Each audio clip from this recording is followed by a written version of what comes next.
Welcome back to my channel, That's Cool Tech. I've got quite a bit here today on this video, so I'm going to be building a new computer. Also showing you how to install a GPU water block as well as take apart a CPU water block. This case right here is what I'm going to be using. It's from Vetro. I'm using this because it does support a 360 down here and a 360 millimeter rad at the top. So I'm going to have a lot of cooling going on here. If you guys can help out my channel and help me grow and hit that subscribe button down below, let's go ahead and get started on this video.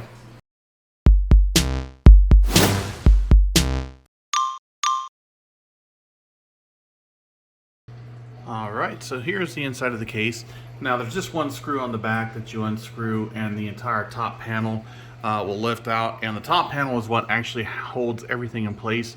Each piece is its own separate part, but you don't have to, worry about things falling apart with the way this is being built. Now, you'll notice that there's no power supply housing in the bottom and no power supply housing in the top.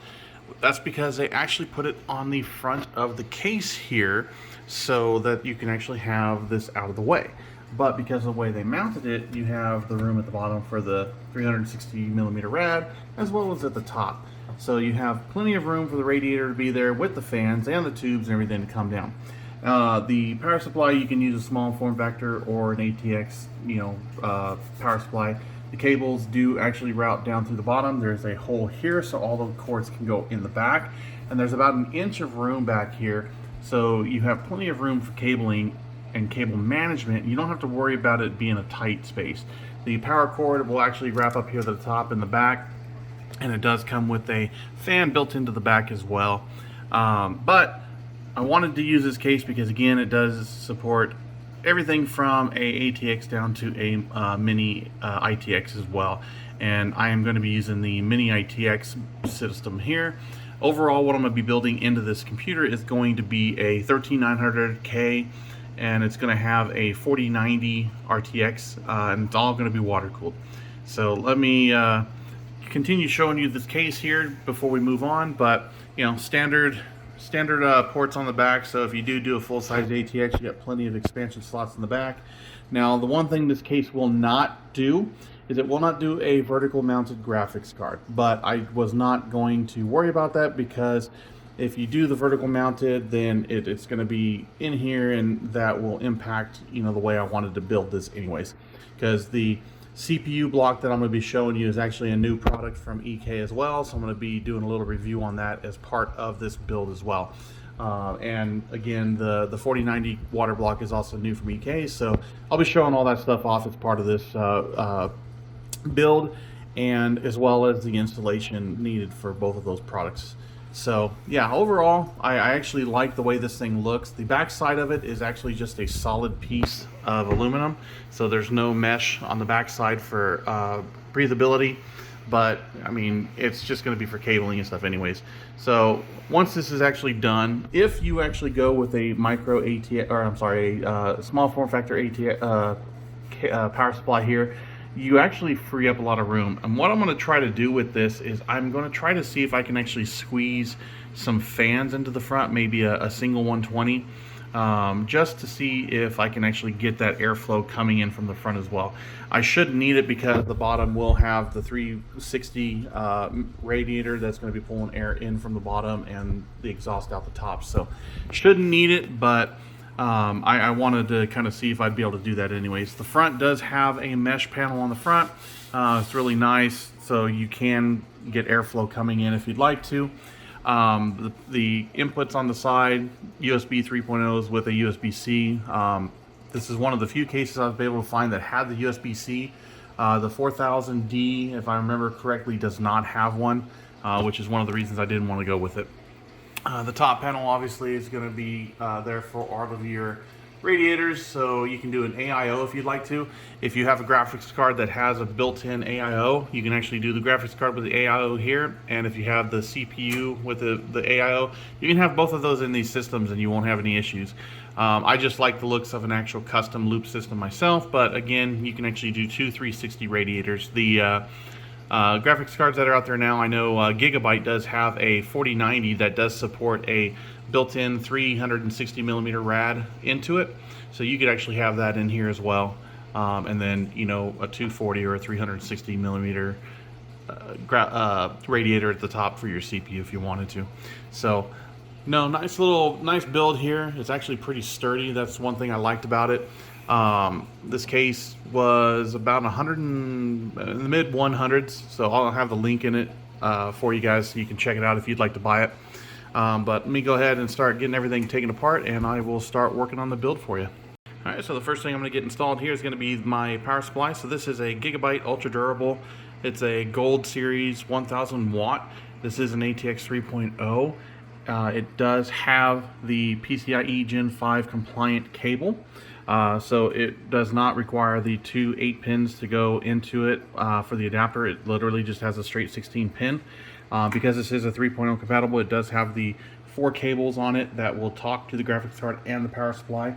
But this is again Gigabyte, so you can see on the back here it does have your standard PCI Express cables, you know, the 4 pin, and it does have your motherboard connectors as well.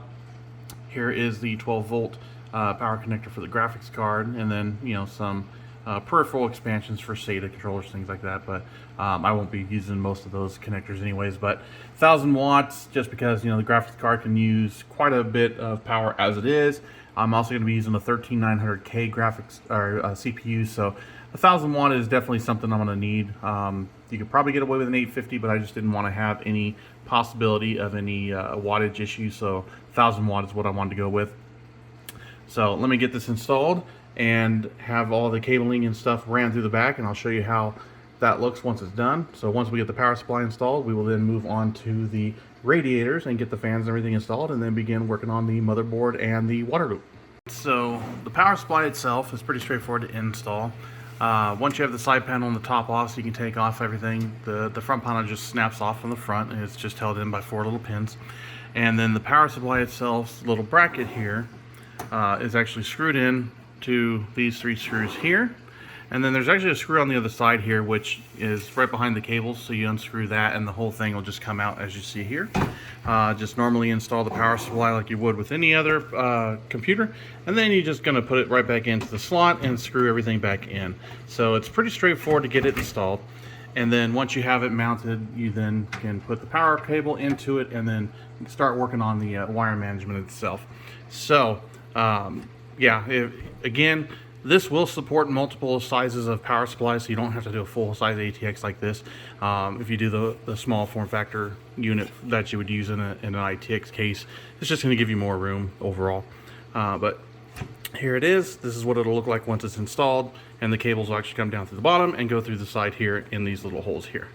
Alright, so after I got the power supply installed, I went ahead and did the 2 radiators, the 2 360 millimeter radiators in here. I am using the Corsair XR5 360 radiators, and as you can see, I've got one down here and one at the top. The input and output is actually over here on the side, so I'm going to have the fans on this side here, and I've got some connectors that'll come straight down and just do a 90 degrees, so the 90 degree will come out here, and I'll be able to make the arrangements with the tubing inside the main area itself. And the bottom will be the same thing. It's just going to come straight up and out, and then make its curves and everything that need to be done. I don't know yet if I really want to do a hard tubing or a soft tubing. Once I get everything in here, I'll look at it and see. I might actually do a hard tubing just because I'm going to have a lot of room in here to do it, and I'm not going to have to try to squeeze it into an ITX case like I had done with my other computer. So I might go that route, but once I get everything in here, I'll know more about it. One thing to note that I'm doing on here is I'm not actually going to have a water reservoir over here, and I'll explain why once I get to that part, but it's actually going to be a closed loop system once I'm done. But those are going to be the radiators. I'm going to have 3 Corsairs on the bottom, 3 Corsairs on the top. They're going to be the RGB ML series fans, so they do up to 2,000 RPMs, and I'm thinking it's going to look pretty nice once it's done. One thing to note is I did actually have the power supply fan on the outside, so it's actually going to suck the air inside, the cold air in here, and it's actually going to push the hot air out the top through the top radiator where all the hot air is going to go anyway. So, but this is what I got so far, so let's go ahead and move on to the next step, which is going to be installing the motherboard. I do have my motherboard installed here. I am using the Gigabyte Aorus Z690i Ultra Plus, and this is the DDR4 model. Now, the only difference between this and the DDR5 model is that the DDR5 supports DDR5. That's it. And I have 64 gigabytes of high-end Corsair Vengeance RAM anyways, so I didn't want to have to turn around and buy more RAM when there was no reason to do so. The performance difference you're going to get from DDR4 to DDR5 is not really going to be worth spending the extra money. I mean, we're talking pretty negligible. For what I use this computer for, which is mainly gaming, the DDR4 is already considerably faster than what games need. But I am also going to be using the 13900K. I always recommend going with the K series because it does have the built-in graphics card, because it's great for troubleshooting reasons if you suddenly have an issue with your PCI graphics card. So it's always worth spending the extra few bucks to get the K series, so you do have that integrated graphics card for troubleshooting if you need it. Now, the water block that I'm actually going to be using for this is a new product from EK, and that was one of the reasons I am building this new system. And what it is this guy right here. So this is the entire unit. This is going to be the reservoir, the water block, the pump, everything in one unit, and it fits perfectly inside that motherboard. This is made for all 1700 LGA motherboards. Now, the reason why it's leaning here is because I did try to install this once, and it actually ended up breaking the screw when I was tightening it down. I did contact EK. They sent me the kit that I needed to replace that screw, so I'm actually going to do that replacement here on this video for you guys, so you can actually see how to take apart a CPU water block in the future if you ever have an issue like this yourself. So I am going to go ahead and start working on this as the first project here. I'm going to do a few cutscenes. I'm not going to actually have the video recording while you're seeing me unscrew it and everything. I'm just going to unscrew them and tell you what I did so you guys can see it and have it ready to go. So I'm going to go ahead and get this unscrewed real quick, and then go ahead and continue the video. Alright guys, so I do have the water block apart. It did have a little bit of water in it still when it fell over, actually quite a bit, so I'm going to have to try to drain that out there. But to take it apart, on the bottom side, you just undo these 7 screws. You have these 3 on the actual plate here, and then the 4 for the CPU block, and you just literally pull it straight off. Now the cables for the RGB and the power and everything are coming through this little hole right here, but they're perfectly sized, so they just slip right out. So you can pull that out, separate this, and the screw, as you can see on the back, it's just a tension screw. Just put the new one in, put the little plastic clip that you see there, that gray clip there, on, and that's it. That's all you have to do to replace these screws on these CPU blocks. So pretty straightforward. Also make sure that you notice where the placement is on this block when you're doing it, because it does have a arrow to tell you where it goes. And then there are these, little O-rings and stuff on here to help with leaks and things like that. So just keep that stuff in mind when you're building this, putting it together. But I am going to go ahead and get that new screw installed and then put this back together, and that's quite literally it, guys. That's all you have to do to take these things apart, or at least this specific model. Most of them are pretty similar to this kind of disassembly. Alright, so I wanted to give you a little rundown. I did get the screw installed here. Now, because this is using a spring, so it is a tension-based screw, this is actually pretty difficult to get installed. You can't really use a set of pliers to do it, because you have to get this little plastic clip on here at the same time. But essentially what I had done was I just put the spring on the back and put my hands on it like this, and using my thumb I just pushed as hard as I can to compress the spring behind it, and then with my other hand I ended up just putting that clip in place so it was held there, and then using a pair of pliers I pushed it in place, because it does require a little bit of force to actually get it into that little slot there. But once it's in there, it locks it and holds the unit in place so it can't move. Now, one thing to keep in mind when you're doing this top block here for the CPU is not screwed in, so it can fall. Best to just take it off, set it off to the side. Again, remember which side you had it facing when you were doing it, because there's no indication on here as to which way to place it. So again, make sure you look at where the arrow is and which side of the unit it is actually facing on when you do it. Now, these 3 screws itself will actually give you a good orientation to use when trying to get this back on place when you need to. So again, just keep an eye on where the arrow is pointing in relation to these 3 screws, and you'll be good to go. So now that that's done, let's get it all put together, and then we will get it installed on the motherboard and begin doing the water loop. So I now have this installed. In case you were wondering, there is a correct way to actually install it. The inputs and outputs do need to be on the right side. You can also tell which way is the correct way, because that arrow that I was talking about on the back side of this plate is actually the arrow as well to tell you which orientation it needs to be. That arrow is actually going to be on the same lower left side as the arrow that's on the CPU itself. But what you do is pretty simple. You just put it through the 4 holes that are on the motherboard, and then on the back side you're going to have the EK exact mount here. To start, just go ahead and put it through the holes and use your thumbs to screw it in, and do it again opposite sides so you can actually make sure you get a good hold on each side while you're doing it. You don't want to have this one completely tied in and then having to try to force this one. So do each one of them little by little. When you get to it and you're using a screw, just do it to the point to where it's just tight enough to where you don't have to put too much force on it at all. You don't want to over tighten it because it can break the screws. And that's what happened with the one that I had. There was a manufacturing issue in the screw itself, so there was probably a bubble or a crack or something like that inside the screw, and as I was tightening it, it actually snapped, which is what caused that whole entire issue that I had. But again, just get it screwed in, and that's it. Then from this point forward, it's pretty straightforward. Going ahead to get these wires ran and through the back. I'm going to go ahead and get the graphics card in place. And then it's just all about the tubing, and once the tubing's done, it's going to be filled. So this is actually going to look to be a nice build once I'm done. And as you can see, this right here, if you use the micro ATX, or the I'm sorry, the mini ITX motherboard, the best thing about that, if you don't decide to go with a 240 millimeter rad here, you can actually put a distribution plate here. So, you know, this is plenty of room for a distro plate that you can have up here and just start connecting everything into it if you wanted to.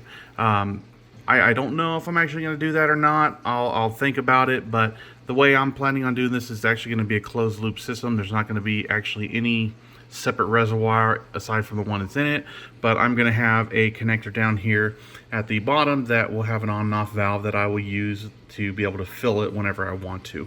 But I do think that I might end up putting a distro plate there just because it would be neat to have it, and especially with the RGB and stuff like that. The graphics card itself is probably going to be sticking out to about right here, I would say. And well, actually, you know what? Yeah, I don't think that's actually going to work if you are going to put a graphics card in there, because there's not going to be too much clearance here specifically with the graphics card. I don't know. I'll get it in there, and you'll be able to see what it looks like and if there's any room for a distro plate. I mean, you can always do a small distro plate instead of a full length one if you wanted to, a 120 instead of 240. But again, once we get everything in here, we'll be able to look at it and see. Adding a distro plate later on is actually pretty straightforward, especially if you have a drainage pipe down here to get all the water and everything out of the loop. So that's one thing I would definitely always suggest. Make sure you have some kind of way to drain it very easily with some kind of connector. The one that I have is actually this guy right here. It's pretty straightforward. You just screw it in. It's kind of open and close valve, and you just put a tube and stuff on it that's closed off, and easy to get it done. All right, next up is going to be the graphics card setup. I do have a 4090 RTX that I was able to get from Best Buy late at night, so I ended up paying just the regular retail price for it. And I did order the Quantum Vector 2 water block from EK that I will be installing with it as well. So let's go ahead and get the installation going on this. Here you can see the graphics card and the accessories and the water block itself.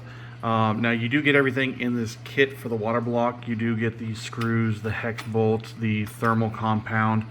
You also get the thermal pads to put on the RAM, the chipsets, and all that kind of stuff, as well as the screws for the water block itself to keep the water from coming out the backside of the thing. You actually also get a really nice black mounting unit back here. This is actually really nice. I mean, most of them come in silver, so this is actually going to match my case pretty well. So I was actually kind of happy to see that. But I want to show you this right here. This water block is huge, but overall, I mean, you can see how big that water block is in and of itself. I do have the acrylic side on it, so you can actually see the water going through it. But one thing which is interesting is if you put this side by side with the graphics card itself, you can see how much smaller this water block is going to make this graphics card overall. So that's one of the reasons I wanted to go with this, just because I just didn't want to have that huge graphics card inside the case. Plus, I like to have the water loop system based on how much wattage it's going to use and how much heat is going to be put out through here. So with all that being said, let's get this tore apart and get this installed. First part of getting this all tore down is to take this piece of plastic here off. Now the instructions for this entire process are on EK's website. They do not come with the actual package, so you will need to make sure you download this. For this right here, I found that you can just stick your fingernail down here on the side and the whole entire thing just comes up. So you just need to pop it off at that point. And then the screws that you're going to need are going to be underneath it. So there you go. So it's actually feels like it's an aluminum case. Now all these screws right here, you're going to end up undoing, and then once that's done, you'll be able to pull the shroud off and then flip it over and get to the actual circuit board itself. One thing that you'll need to keep in mind when you're moving through this is these screws and the holes that are inside of them are actually pretty thin. So if you don't have a set to be able to take these screws out, this set right here is actually a Walmart brand. I think it cost me like 15 bucks. Definitely something that I've used quite a bit because it does have all the different patterns in these small sizes. So if you need a screwdriver set, definitely go head over to Walmart and you can pick one of these up. You can order them online too if you want to. But yeah, you'll definitely need these little star pattern, whatever they call them. I don't know what they call them, but you'll need one of these to actually get into this graphics card.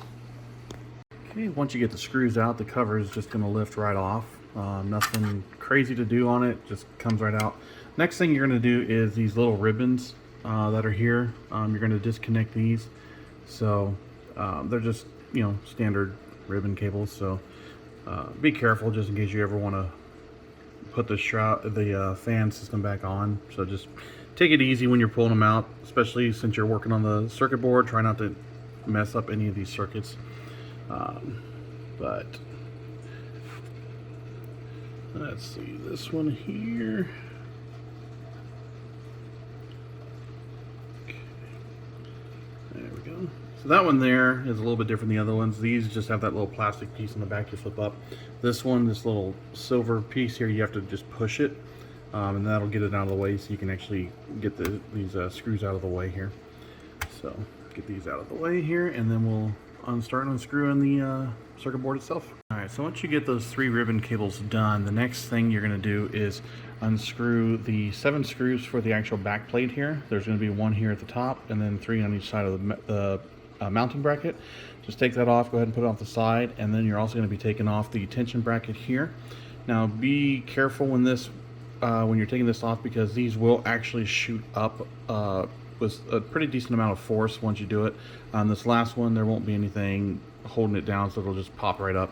But you'll get these out of the way. Again, be very careful when you're taking these up so you don't happen to drop it back down onto the chipsets or anything like that. You know, be careful when you're pulling it up so you don't hit the stuff with your finger or something like that, because you can definitely damage the card in this kind of setup here.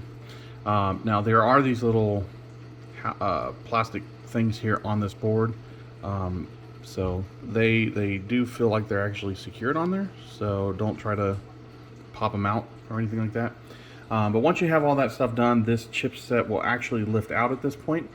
So let's go ahead and get this lifted out, and I'm going to go ahead and put the camera down for a second and do this so I don't drop it. But that's the last step on this graphics card teardown. Next will be putting the water block together. Now we're doing the water block itself. Now the first thing you're going to do is these 6 screws that are on the top of the back plate here. Now when you're unscrewing these, keep in mind that these do have those standoffs on the back side of them. So don't unscrew it so much that those actually come off, because you do want to keep those on there. So once that's off, just go ahead and set it off to the side. Now there is this piece of foam, or I'm sorry, not foam, cardboard here. That, you know, is just there to protect the water block itself. So just go ahead and set that off to the side. And once you're done here, you're now at the point where you're going to start doing the thermal pads themselves. Now you'll see in the video here where I put them, but the instructions from EK will actually tell you where to put them as well. These thermal pads will not go directly onto the water block itself. They will actually go onto the circuit board of the graphics card. So this is where you're going to want to be really careful when you do it. Again, just so you don't actually break any of the circuits on these boards because of how expensive they are. But let me go ahead and start getting these done, and we'll start working on finishing the block. Alright, so now we're going to do the thermal pads on the actual graphics card itself. Now, you will be doing this on both sides. The instructions are having you do this side first. Now, there is thermal padding on here already from the manufacturer. Just go ahead and pull this off, because you will be replacing this with what was sent by EK. The thermal compound itself that's on the CPU or the GPU, just grab a Q-tip with some alcohol, and you can actually just slowly take that off there. And just be real easy when you're doing it, because there are circuits around there. Now all the stuff that's inside the circuits you really don't need to worry about. It's just the stuff on the top here you want to get clean, because that's where the actual contact is going to be with the water block itself. But the instructions will tell you you're going to be putting thermal strips on these chipsets here, all of these. I mean, they're color coded, and there's going to be 3 different types of pads that you're going to have. So make sure that you separate them and put them in groups accordingly, so you don't put the wrong size, because if you put the wrong size pad on there, then it's going to cause contact issue with the chip and the water block itself, and it could cause Windows to crash and give you issues and black screens, things like that. So you're going to have a small one like this, and then you're going to have some thicker ones, and then you're going to have just one of these really large ones. This real large one is actually going to be used on the backside of the chipset itself. So one thing that I like to do is I will actually put these in here and actually check to see how wide I need to make them, and then cut them accordingly, so they, you don't have like this whole entire piece of thermal pad covering over here on the sides where there's not any contact for anything. So just go ahead, I mean, you can eyeball it, doesn't matter if you're exact or not, but just make sure you cut it so that it'll cover those actual chips accordingly, and you'll do that for everything. So we'll go ahead and get these on here, and again, continue moving forward. Alright, so here is what the thermal pads would look like once it's installed on this side of the graphics card. You can also see how I got this top part cleaned off here, because I will be putting new thermal compound on there. Again, don't worry about this stuff on the side. As long as this top part is smooth, it'll make contact like it's supposed to. Trying to clean this stuff out isn't worth breaking any of these circuits on the side here. Now again, there's 2 different size pads on here. So just follow the instructions when you're putting them on there, because these ones on the sides here are the thinnest of them, and these ones on the top here are the middle sized. There's still one more pad that's actually bigger. Now, one thing to keep in mind when you're doing these is these pads actually have plastic on both sides, so you'll need to make sure that you remove the plastic on both sides. This blue side right here is just a smooth side. It doesn't really have a stickiness to it.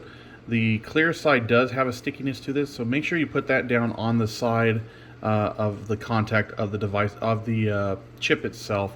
That way when you're moving it around and trying to get the heatsink on there, the pads aren't moving and falling off. So that tacky side is where you want to actually have it in contact with the system. So the next part is to actually get the top of the I'm sorry, not the top, the actual heatsink itself installed onto this. So that'll be the next thing I'll be doing here. I'll be actually installing this onto the chipset. Now before I do that though, I do need to put the thermal compound on here. The instructions say just to do an X on it. I'm going to do the X and, you know, a little bit around it, stuff like that, just to make sure I have coverage all over the place. The X should be sufficient, but I want to make sure that it's actually covered and I'm not having any spots that are missing. So we'll get that installed and we'll go on to the next step. So now that I have the water block installed on that side, all I did basically is I just took the water block with the acrylic side down and then just took the graphics card off of the pad that I had, flipped it backwards so that those thermal pads and everything were actually going to be in contact. Now, when you're putting it down there, it's kind of hard to position it just because you're not seeing where all the stuff is. But down here at the bottom, you have this little screw right here. You can actually easily line it up with this hole at the top here, so that way you know exactly where it's going to go. Now, don't push down onto it to try to squish the thermal grease and stuff around. Just let it lay on there and then start doing the 4 screws on the CPU itself, plus the 1 screw on the edge. So when you're doing these 4 screws right here, there are those plastic washers that you put down. I found it easy just to put the washer in there ahead of time. Don't try to put it around the screw. Just put the washer in there and then put the screw down through the hole of the washer and tighten it just enough to where it's in place, and then do all the other 4 screws. Once all the 4 screws are in there and held, then that's when you actually want to go through and tighten them down. But do them opposite of each other so that it evenly spreads the thermal grease on the other side. And when you're tightening it down, don't over tighten them, don't go crazy. Just do it to where you get to the point to where a little bit of force is actually needed and just stop. This doesn't have to be super tight, you know, to where you can never get them off again. At this point, once you have all this done, you now have to do the thermal pads on this side. This right here was, again, that was just on there from the manufacturer, so I'll take that off. But again, I'll show you where the pads need to go. There's different sizes that you have to use, and once this is done, we will then put the back plate on it and get that all screwed in. Alright, so here's the back side of the GPU with the thermal pads in place. So a couple things. This pad right here is actually one of the thicker pads that it asks to use, and then on top of it is a smaller one. But if you look at the instructions, they kind of overlap a little bit, so I actually put the thicker one on first and then put the other one on top of it, and it's actually the correct height that it's supposed to be. It's not actually causing any issues. And then these pads here, it has you covering quite a bit of chips, so just go ahead and use the entire length of the actual thermal pad is basically what I did. I just cut it to size. Over here, this one was an interesting one because they have these 2 small pieces here as the small thermal pad, which is the same size here, but then the one underneath it is the larger thermal pad.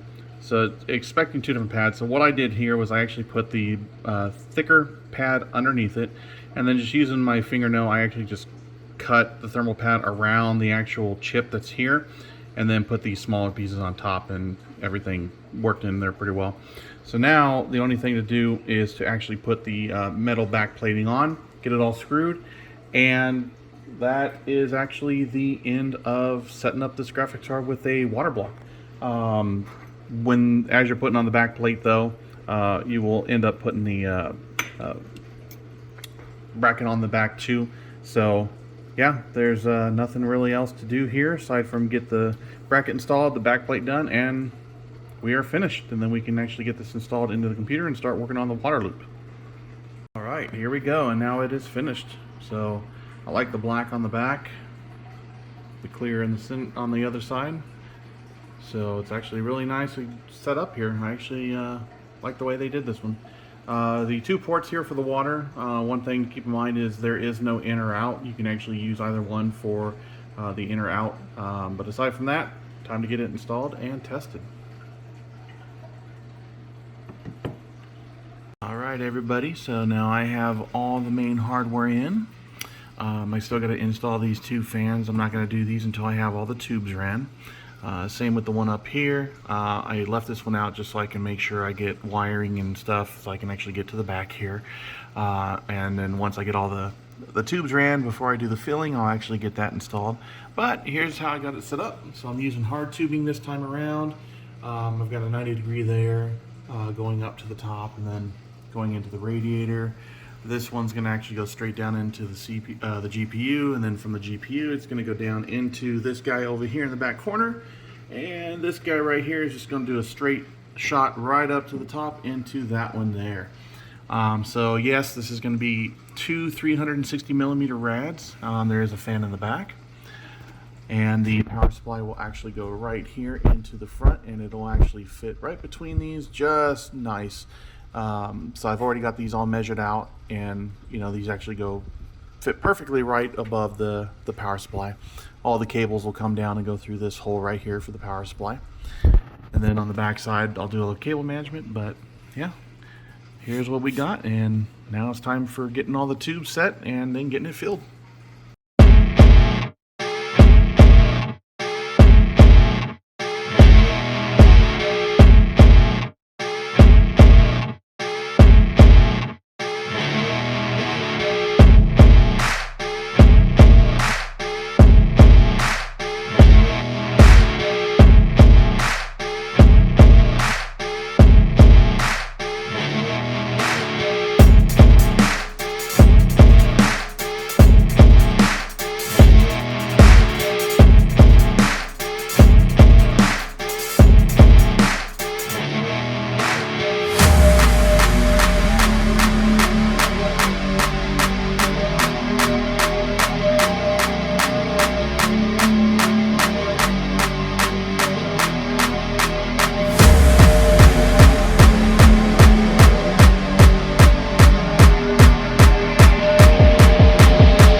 Alright everybody, that concludes this video. I hope you found the information inside of it, helpful.